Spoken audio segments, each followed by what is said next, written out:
If I was trying to eat for $1 a day, I would probably not do it the way you're thinking. I wouldn't take my dollars and head to Walmart or Aldi. What I would do first is try and utilize all the services in my area. That would be number one. A lot of churches are well known for handing out food. There's typically senior centers, VFW areas, food pantries, food banks. Some of them have income requirements, some don't. And then a lot of them will give volunteers like a box of food as a thank you for volunteering. Here's the really important part is if you are not on your Facebook buy nothing, sell nothing groups, go join them right now. People get rid of food all of the time. In fact, this morning, a girl is moving and needed to clear out her freezer of expired items or Best Buy items. And she was like, first come, first serve. I have a cooler back there full of free food. She didn't ask anything for it. What I think we're gonna do is I'm just gonna take it back to my house and give it to someone I know that's in need, and we'll just recreate what she gave us. So let's go do a free grocery haul right now of all the items that I got for free today just by checking Facebook. I've been looking at the expiration dates on some of this food. I don't know that I can give some of this away. I suspect some people will not want this. So what we're gonna do, let's inventory it right now and we'll give away what we can and I'll just replace it so I have the same things to work with. I think I can't give the turkey away because it's 2018. I have an entire turkey that's fully cooked, ready to eat, and then I have an entire raw turkey breast. Big bag, sweet potato fries. 2 frozen bags of yellow corn. A 2.5 pound bag of Totino's pizza rolls, 1.5 pound mozzarella sticks. 7 spicy chicken sandwiches, a 2 pound bag of raw popcorn, 24 ounce bag of sealed frozen egg noodles, 2 Pillsbury pie crust, 5 pounds of Tyson chicken nuggets, and a 5 pound sealed bag, they did keep this in the freezer, of whole wheat flour. Now remember, this was the first step in acquiring as much food as possible. Now we have a jumping off point. So it's time to brainstorm based on what we have. What in the world could we make? Now, obviously some of the items like the spicy chicken sandwiches would just be eaten as a spicy chicken sandwich for lunch or something. Like the chicken sandwiches with the sweet potato fries, that would be an entire week's worth of lunches. You have 7 days of lunches right there and check it off the box. Now, I can eat a lot of pizza rolls. This would be hard to repurpose into something else. But if you wanted to split this into 3 dinners, you can do that. Definitely would like to take all of the turkey, cook it up, and have like a shredded poultry situation that I can use. I can do all of it at once. I can freeze it in 1 pound sections and then make bone broth out of the rest for cooking purposes. So as far as like prep stuff, that's gonna be first on my list. You can do this in a pot on the stove or in an Instant Pot, which is probably how I'm going to do it. And my friends, I saw Instant Pots at my local thrift store, 3 of them, all $12 and under. You can get deals on this also. I'm looking at the corn and I'm thinking about like a potato corn chowder would be really nice with some rolls on the side. I'm seeing the breaded chicken and we could do a chicken parmesan over pasta with the mozzarella sticks. We could repurpose this in some way. I see this and the poultry over here and I'm thinking turkey pot pie, 100%. Turkey noodle soup, absolutely. I've got snacks right here. Still trying to figure out what to do with these. Let me replace all these items and then let's get cooking. Okay, 20 rolls doesn't look like very many. However, 20 rolls is also 660 calories for not a lot of volume. This is a high energy, small volume food. Oh my gosh, you gotta plug it in. Come on, Christine, get it together. I feel like this is the perfect level of brownness for food. I actually like mine a little overdone because it means it's crispier and I like crunchy food. Man, it doesn't look like very many, does it?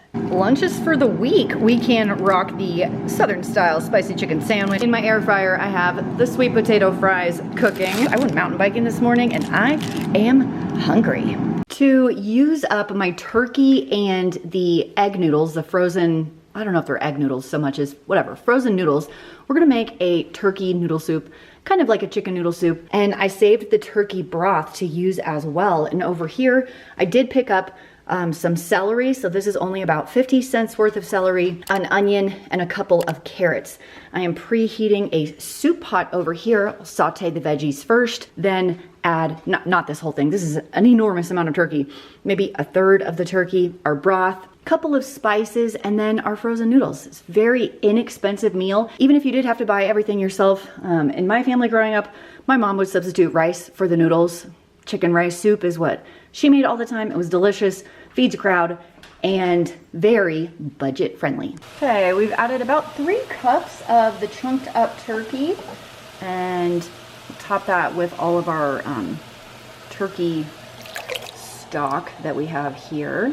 And ground thyme is the seasoning of choice. So we'll go about a half a teaspoon of the ground thyme. If you were using the full thyme leaves, it would be closer to a teaspoon. And I turned the heat up a little bit, stir all this together, and we'll just heat this until all the veggies are completely soft. Then we will add the noodles. This looks so delicious. I added a bit extra salt and 2 of these bouillon cubes that I also picked up at Walmart. Now remember, my freebie finds were the turkey and the noodles. This would feed you for 4 days easily, like double servings at dinner. 4 days, no problemo. You could also freeze the extras if you wanted to. I might have 3 bowls tonight, honestly. Yum. With all of these chicken nuggets, we're gonna do 2 different dishes. The first is going to be a fake out chicken Parmesan, which I actually don't see any Parmesan cheese here, but we're gonna make it work. To fill in the gaps for this dish, I have this Classico jarred sauce. I got this on sale for $1.50, and some bow tie pasta. This was on sale for 79 cents. I've still seen pasta deals for that price. I'm gonna use this Boursin cheese to kind of go on the top to mimic like Parmesan and mozzarella because it's heavily flavored, and this was also on sale for only $1.50. So I am adding about $3.80 here to make this complete a dish. Let's put it together. Okay, in an oven-safe dish, we want to put our pasta. I really hope this dish is big enough. We have our cooked chicken nuggets. I'm already getting pretty full here. It's gonna be fine. Now we'll just pour on our sauce, kind of zhuzhing the sauce kind of down into the corner so all the pasta is covered. We will add our non-Parmesan cheese. This is not really like chicken Parmesan. It's a pseudo chicken Parmesan. I mean, you can do Parmesan cheese if you want. You can do mozzarella. I just happened to have this one and it was on sale, so I feel like it's still a budget-friendly option. I would never pay full price for this, but it is an awesome cheese. So I'm just gonna kind of crumble it on top. And because all of this is already cooked, I have my broiler on high, and it's just gonna go for a couple of minutes, and then dinner is served. I think this is something my kids will just absolutely love. My broiler's on high. I'm gonna keep an eye on it because the high broiler is hot, hot, hot. So 5 to 8 minutes, keep an eye on it though. There we go. And because we did not keep it in the oven, like soaking for forever, our nuggets should still be pretty crispy. It smells amazing. Oh my gosh, that Boursin cheese smells fan-freaking-tastic. With the pie crust and the turkey in mind, I decided to do one of my family's favorites, which is turkey pot pie or chicken pot pie, you know, whatever poultry you have sitting around. And what we're gonna do is cook an onion, a couple of carrots, I got some garlic here, a couple of potatoes in chicken broth, and these will all cook together until they're soft. Then I will add our cooked chicken, and I just had some broccoli left over. You can leave this out, you don't have to put this in. Season pretty heavily with salt and pepper to make my filling, and then put everything in our Pillsbury pie crust. So let's get cooking. I have the carrots and onions and garlic getting started while I dice the potatoes. Okay, the potatoes are chopped, and I added about 4 cups of chicken broth until it's barely covered. Now I will lightly simmer this until all of my veggies are soft, and then the chicken and broccoli will get thrown in. Because the chicken bouillon is pretty salty, I'm gonna hold back on the salt for now, but I will add a good amount of black pepper and kind of cook this together just until the broccoli is soft, and then I'll start building the thickening agents that will go in here. You could do either one of these or a combo to thicken it up. So you could do a cornstarch mixture, and I happen to have some half and half in my fridge. So if you mix these together when they're cold and then pour them in, it'll thicken up really nicely. Or you could also add previously cooked mashed potatoes, or instant potato flakes does a really good job at thickening it up. This one's a little small because this is a deep dish right here. So I may have to roll this out a little thinner So I got a little bit of flour, and we will just see if I can make this just a little bit larger to fit my deep dish pie pan. If I had a regular size pie pan, it would have been just fine. And then something else you could do, which I might do if I end up with enough filling, you could make little mini individual pot pies with these guys.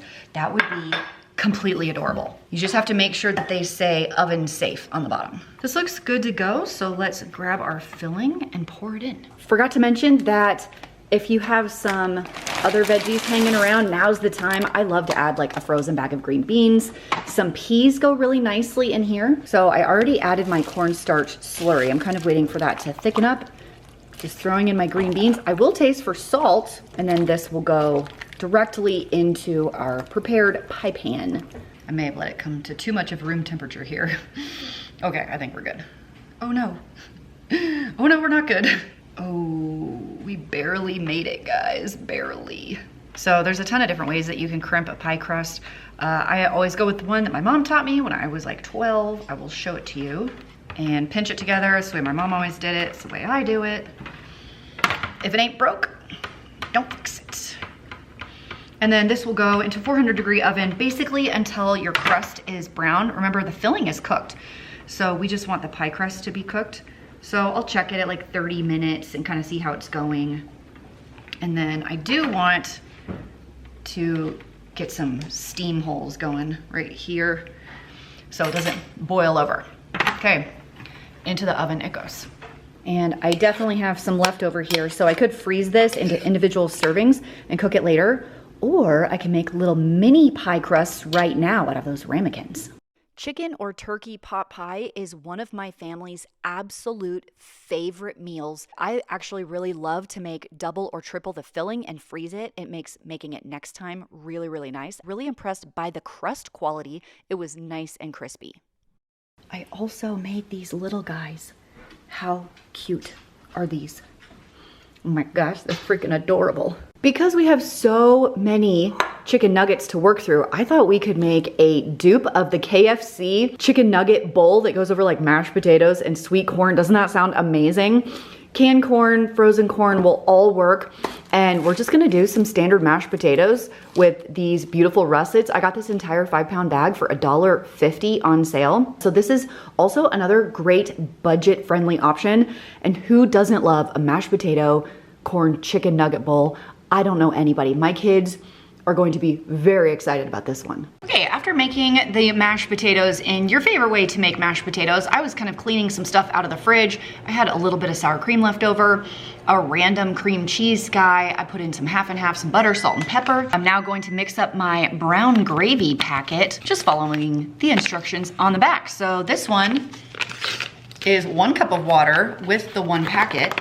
And I'm gonna pop this in the microwave for about a minute. Make sure I stir it, and we will be ready to assemble. To make my chicken bowls easier to eat, I have diced my chicken nuggets a little bit smaller. I have some white cheddar cheese right here, my canned corn that I've drained, and my mashed potatoes and gravy. So it is time to build. A copycat of the KFC mashed potato bowl with fried chicken and sweet corn and gravy and cheddar cheese. Looks great to me. Now, the great thing about all of the flour that we ended up with, even though it's whole wheat, we can make all kinds of things with it. I'm gonna start with my no-knead 4-ingredient crusty bread. So I'm starting with 3 cups of the flour. Usually I only do a half a teaspoon of yeast. I keep mine in my fridge, but I want this to come to bubble up a little quicker. So I'm gonna do a whole teaspoon today. I have a whole teaspoon of salt. I'm gonna do heaping. A teaspoon and a half.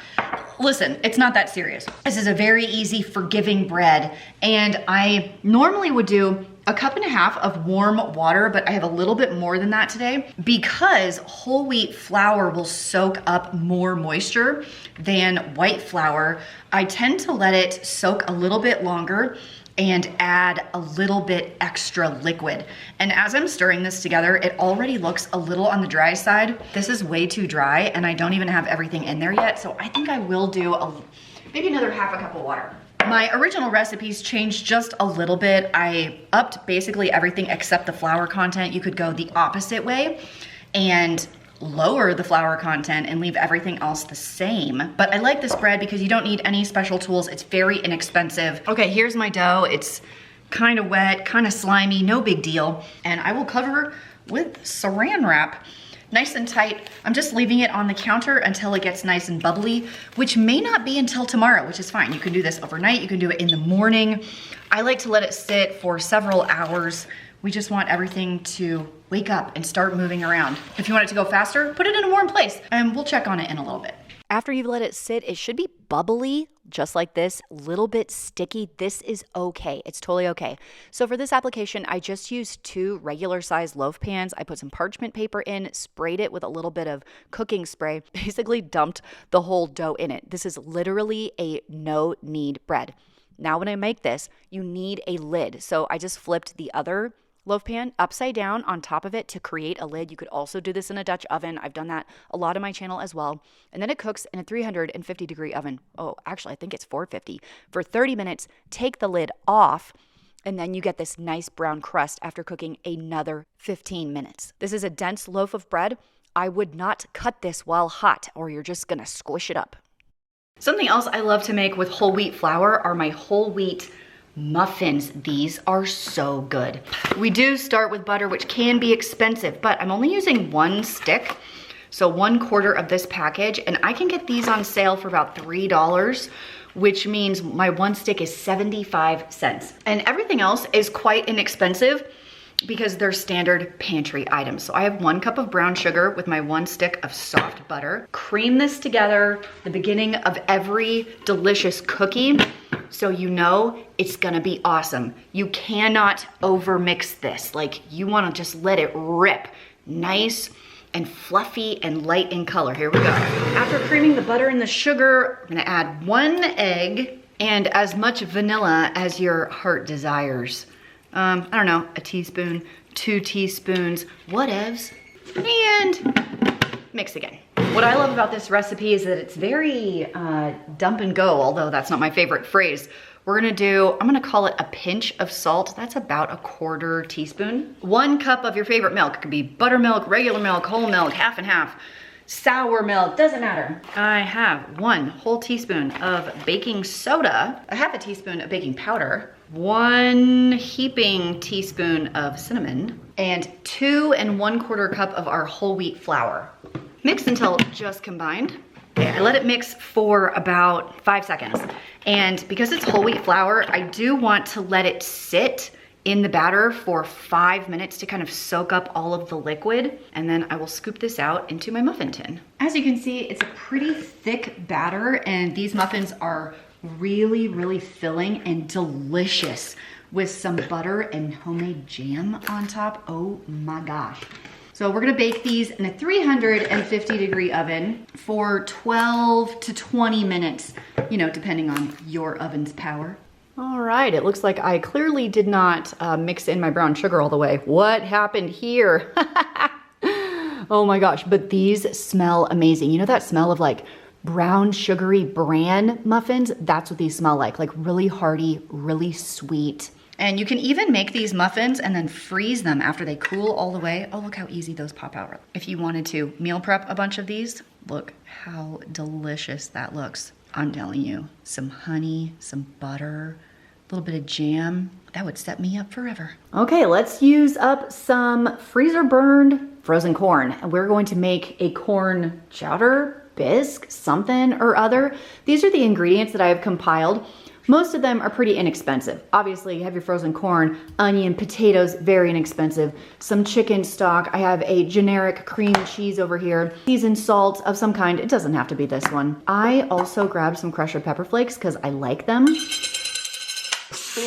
And I do have some bacon bits. You don't have to have this many. It doesn't have to be real bacon. It can be the shaky bacon bits, something to give it a nice salty bite. I think I'll probably add some garlic, which is also pretty inexpensive. So I just need a big soup pot, chop up all my veggies, and this is kind of gonna be the dump everything in the pot and simmer. In a soup pot, I have a Dutch oven right here. I'm warming up some fat. You can use whatever you want. It could be oil. I have butter and bacon fat in here. I tend to keep my bacon fat in a jar, just like Grandma taught me. Ah, this is a proud, proud day. And once it's warm, I'm going to saute my onion and garlic until it's soft. My onions are soft, so here we go. I have my 2 bags of frozen corn. I'm kind of hoping I chose the right size soup pot. I have a lot of potatoes over here. Hopefully it will be fine. I didn't even thaw this. Look at this. Will it fit? That's the question. I may have done too many potatoes. I don't know. Is there such a thing? I just got a little excited about the potato. Look at this. My pot is almost full. I haven't put anything in here yet. Okay, I'm gonna start with 4 cups of water. I'm really thinking I'm gonna need more. Kicking it off with 2 bouillon cubes, because I did 4 cups of water. These are 1 per 2 cups. So you can do this any way you want. You have canned chicken broth, stock, homemade is fine. The cubes are fine. The better than bouillon is fine. It's all fine. I'm thinking I definitely need more water. Okay, more ingredients. Here we go. I'm gonna do 1 teaspoon of my seasoned salt, okay? Oh my gosh. But did you die? Woo! About a half a teaspoon of my crushed red pepper flakes. However many bacon bits you think is gonna be fun. And I'm actually gonna leave the cream cheese out until my potatoes are soft, and we'll add that kind of at the end. I'm gonna do 2 more cups of water. We're a little low here. Okay, that's actually 3 more cups of water. It's fine. And one more cube. These will dissolve in the liquid as it comes up to a boil. So all of my ingredients are kind of in here, and I'm bringing it up to a boil and then reduce to simmer for 20-ish minutes until the potatoes are soft. After all of your vegetables are soft and everything has come together, 1 block of cream cheese, any brand, buy it on sale and let it melt in there. And of course, you can do a little bit of a cornstarch slurry, bring it to a boil, and it'll thicken it up nicely. This soup was freaking bomb. Go make it. If you are on a really low budget as far as food goes, remember to check all of the resources available to you. And that could mean Facebook no buy sell groups, people giving away food because they're moving. Don't forget about churches, they tend to give food away. You can check your local programs for anything that they have available to you. You can check with your city, your schools, your libraries. They should all have that information for you locally, because I don't think anyone should go hungry. You can use those free resources combined with a couple of cooking techniques and some inexpensive items from the grocery store to feed you and your family. Hope you enjoyed today's video. Thanks so much for hanging out with me today, and I'll see you next time. Bye.